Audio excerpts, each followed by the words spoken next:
You know the name. It's stamped on half the stern drives on your dock. What you probably don't know is that Volvo Penta was building engines before Evinrude Motor Company existed, and then quit the outboard business entirely. Not sold, not merged, quit, 1979. This is why. And to understand why a company walks away from something it helped invent, you have to go back to a foundry in a small Swedish town, and to a committee of 5 men who couldn't agree on a name. In 1868, an engineer named Johann Georg Grunwald opened a mechanical workshop and foundry in Skövde, Sweden. Steam engines, water turbines, castings for the mines. In 1907, that workshop started working with a Stockholm engineering firm run by Fritz Engnell, and together they built a 1-cylinder, 3-horsepower marine engine. The engine was called B1. Somebody decided B1 was a terrible name for a product, so a committee of 5 men was appointed to find a better one. The 5 of them could not agree on a single thing, so they named it after themselves. Penta, Greek for 5. That is the entire origin of the most recognizable name in marine engines, a naming committee that failed. The Outboard came in 1922, and it mattered. The Penta U-2 was the first outboard in the world to put 2 cylinders in a vertical row, one above the other, firing on alternating strokes.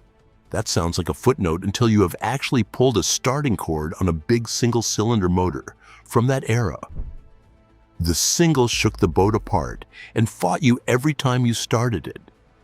The U-2 was smoother, and it was easier to pull over, and within a decade, the rest of the industry had quietly adopted the layout. Volvo bought Penta outright in 1935. Then it gets strange, and this is the part almost nobody outside Sweden knows. During the war years, outboards stopped selling. Volvo had car engines to build.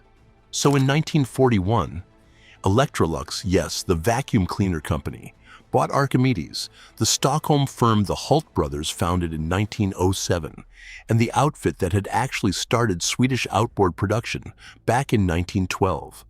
2 years later, Electrolux bought the production rights to Penta's outboards as well. From 1943 onward, the same motor, off the same line, was sold under 4 different names depending on the sticker.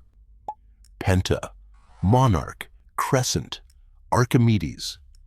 The whole Swedish outboard industry was one factory wearing 4 different hats. In 1960, Monark and Nieman Bolagen merged and put every outboard they built into one new plant in Uppsala. In 1965, they took Archimedes off Electrolux and closed the old Stockholm works. And in 1973, Volvo Penta bought the lot. That is the peak. Volvo now owned every meaningful outboard brand in Sweden, running out of the largest outboard factory in Europe, with more than 500 people on the floor. They sold them under 2 badges, Volvo Penta and Archimedes, and they went racing to prove the point.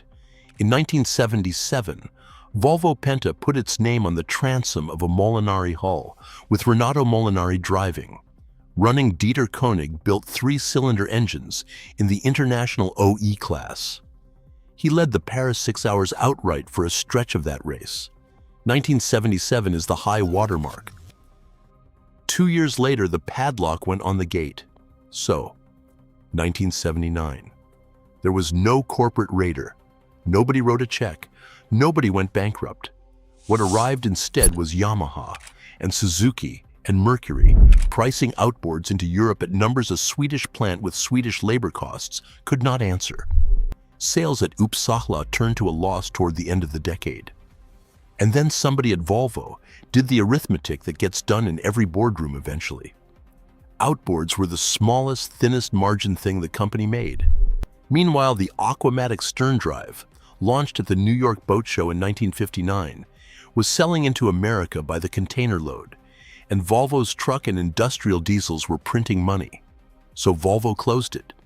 More than 500 people in Uppsala went looking for work, and the last outboard motor ever manufactured in Sweden came off that line.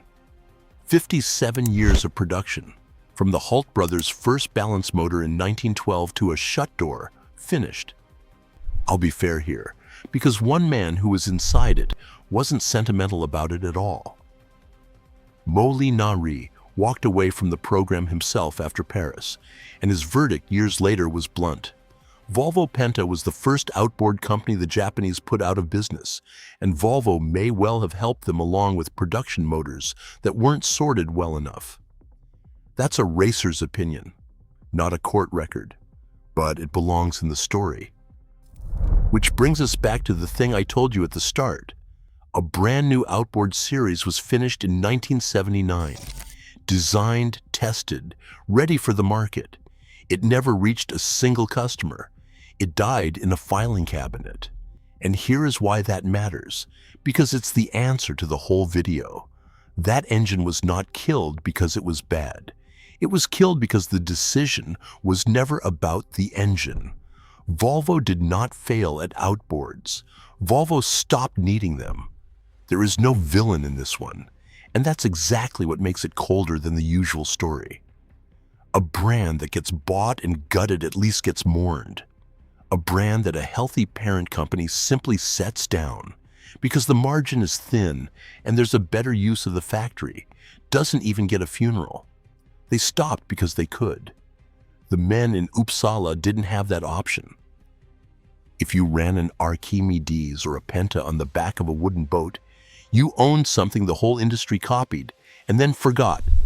I'd take a sorted U-21 over a lot of what's sold new today, and I mean that. One last thing, and it's the tell. Volvo Penta came back to outboards exactly once. In 2017, it bought Seven Murin, the American company building the most powerful outboard in the world. 3 years later, it shut that down too. Same company, same decision, 40 years apart. That story is the perfect complement to this one, and it's on the screen right now. Just click it, no searching, and I'll see you inside.